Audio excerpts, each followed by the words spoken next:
Welcome to Metal Gear Channel. I'm Paul. And I'm Chris. And we will be looking at a couple of guitars that Jackson have been kind enough to provide us for this review/comparison video. We have the JS series, the Joe Satriani signatures. No, it's not. And we have the X series, which is the adults only version. No one under 21 is allowed to buy this guitar. Maybe that's why this is the junior series. Yes, nah. Seriously, anyone can buy any of these guitars, in case you were thrown off by that, in which case I'd probably stop watching YouTube. I'll ask for an adult's permission. Probably. Yeah, probably best. Probably, yeah. Any sharp corners in your home, just chuck some bubble wrap on them as well. So, to business. I've spent most of my time with the JS model. So, the JS series is effectively the entry point series for Jackson guitars, and don't let that lead you astray because I was really impressed with this guitar when I picked it up. The specs on it are pretty straightforward, there's nothing crazy going on. It's a poplar body, maple neck, rosewood fingerboard, which is bound as well as the headstock. 24 frets, you kind of got that, it's not a plastic, but I guess that plasticoid inlays on this.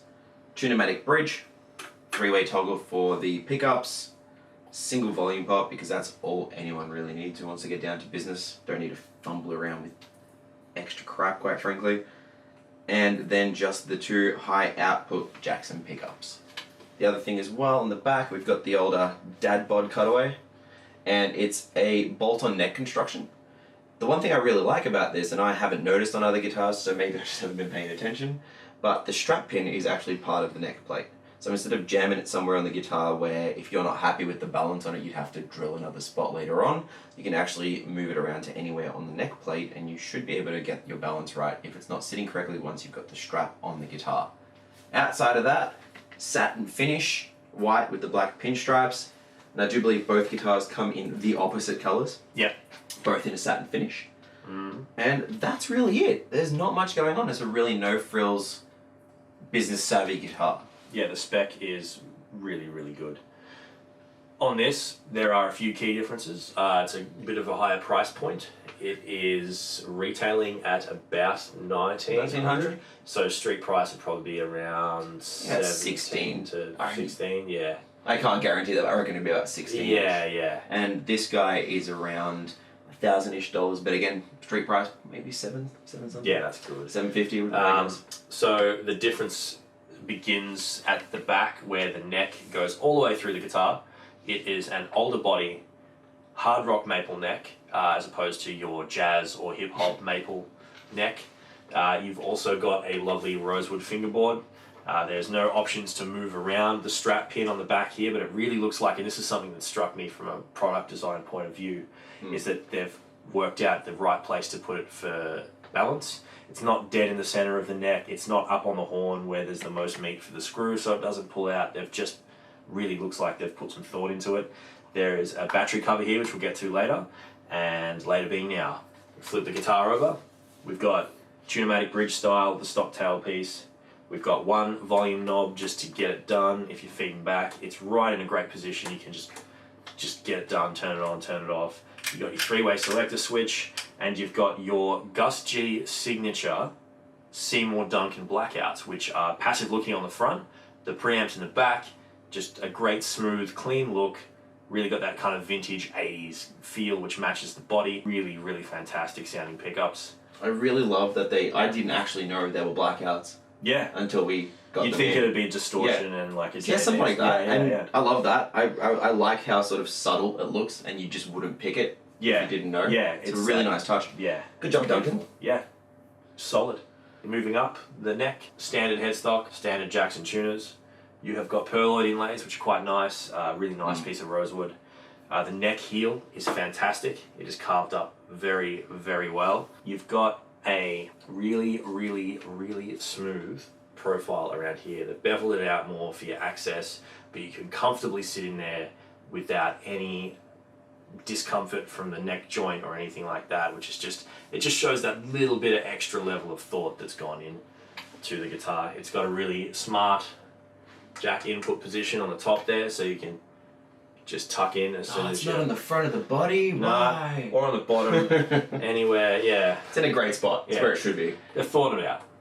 And aside from that, there's not really a lot of difference, which is where the guitars start. I think the only real difference that I noticed between the two, after sort of playing them both, oh yeah, the profiles. The neck profile is different. Yeah. So I've got more of the U shape, which is quite flat along the back for the majority of the neck, and then only sort of curves out a little bit. So it's really not that baseball batty kind of feel. It's very, very thin and smooth, which I think if you're just getting into guitar, if you're a little younger and you have smaller hands, I think that was an intentional choice on the JS series that I think sticks with a lot of the JS models that I've seen and played anyway. But again, I think it is sort of at that entry level.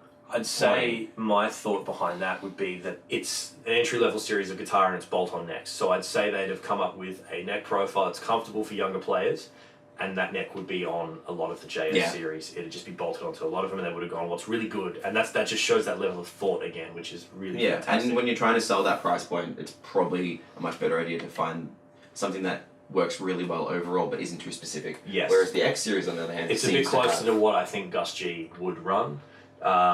It seems like a more specialized neck profile in that it's a bit more rounder in the shoulders. It's thicker down the bottom here, so you can really get a hold of it and get those chords and really place your thumb really well. It's got on the shoulder section, what I mean by that is that on the back section, it's nice and flat, but as soon as you start getting here, it falls away rather quickly, but it creates a great shelf for you. So when you're getting your shred on, you can just anchor your thumb in there real nice, and it'll just sit. The satin finish is also great because you don't stick to it, but you don't slide around on it either. You anchor, you're solid, and away you go. It's really, really good. As far as playability is concerned on this guitar, I was really impressed. I've played a lot of JS's back in the day, sort of when the Indonesian models started becoming a thing. I can't say I was super impressed, but they were still quite new at that point. I think they were working out a lot of the kinks. Yeah. QC just wasn't quite there. But picking this thing up and not knowing where it sits in the price point and what level it's at, I was really impressed by how well it was put together. I could probably pick on a few little things where the paint job could be maybe a little bit better, but realistically, if I'm picking up a guitar at this price, I would much rather it play well than look as good. I feel like I'm getting both with this though. It does look good. First thing when I picked it up, I noticed the fretwork was really solid. Yeah, out of the box. Out of the box. There's not a dead note on this thing. The access to the 24 is great. Not that I need it because I barely touch the 24, but it's nice to have. Yeah. And I don't feel constricted at all by the bolt-on. So really good job working out that just that access. Level of thought, yeah. Yeah, and the binding's great. The quality on it's awesome. The fretboard feels real nice.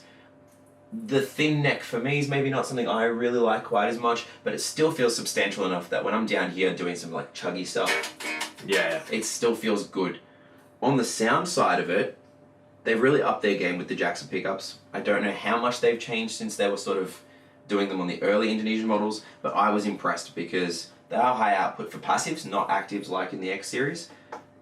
The poplar body is going to be a little bit muddier than Elder, just by nature of the wood, but it still stayed quite tight and it was quite squishy, so I actually quite liked it on the leads. Really liked it on the leads. Perfectly acceptable on the rhythm side of things. At worst, if you're looking around, $750 street price on this thing, and you really are dedicated to a certain brand of pickup, you can always swap them out for something else. Yeah, but it's a great base. Yeah, it's a good guitar to build off of if you really want to tinker. But quite frankly, I don't think I'd change anything on this. If this was the first guitar that I bought, I was really impressed. The playability of it is just far superior than what I expected, and I think for the price point, it really punches well above its weight, and that was something that surprised me on this guitar. Well, this feels like it sits in the price category it belongs in. It does what you'd expect. It gives you a fantastic amount of options and thought for what you'd expect of a guitar's design at that price point, as well as the spec. It's really good. However, you can really easily be forgiven for thinking that that's something from like a really similar range with a different spec rather than a drop lower. And I don't think it stands to say that isn't that great. I think no. This is just really well. Way better than it should be. Yeah. Yeah, I mean it has no right being that. No. Good. No. The contour on that's great. The pearloid. Oh yeah. Inlays, all of it's in that price point. There's a lot of guitars these days. Yeah. And I think that sits in there really well. If you like Gus G, if you like nice badass pointy metal guitars, and you have the money, awesome option. Yes. If you don't, at half the price, I Yeah. don't think this is half the guitar. No, I'd say I'm not it's- missing too much playing this. Playability, it's 7/8 of this guitar. Yeah, and I mean, if you look, the neck, you're definitely going to notice that sort of neck through versus bolt-on feel. But again, I'm not feeling like it's a detriment. It's just something you're getting when you Yeah. pay that kind of money. Yeah. Overall, I think, and when you were mucking around on this as well, both guitars are really good. They both get our tick of approval. Yeah. From the price point, build quality, attention to detail, playability, and sound, they're great. If you just want a no frills, badass looking metal guitar that's going to do the rounds for as long as you need it, they're both awesome options. Mhm.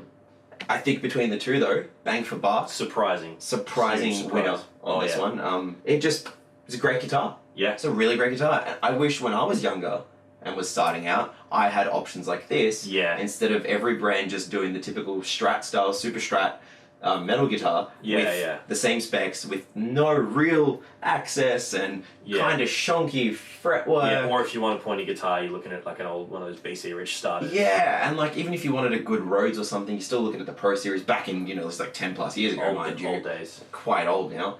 But this is awesome. If you're a younger person who's getting into metal and you want to play something that is, substantially more metal than your Hello Kitty guitar that you started with, this is just a fantastic option. And I think that's the kind of guitar you're going to go to when you've been playing a little bit and you know what you want out of a guitar. But again, it sits in a price point where there are a lot of guitars There's with more a lot of competition. options. Yeah, Yeah. there's a lot more competition in that range. And I think it's as good as everything else. It is Yeah. awesome. It's just not above and beyond that.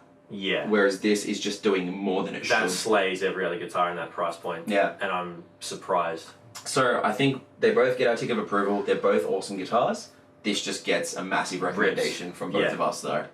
If you've played the JS series or the X series, or you own either of these guitars, we'd definitely love to hear your thoughts. Chuck a comment in the section below. If you like the video, give it a like, and if you want to subscribe, because we are going to be doing a lot more There's content some on this really channel. cool stuff coming. And it's not just reviews, we've got a whole bunch of cool stuff coming up where it's like rig rundowns, playthroughs, interviews, some really cool stuff. So if you like what you saw, subscribe and wait for more stuff. Yeah. Continue nerding out with us.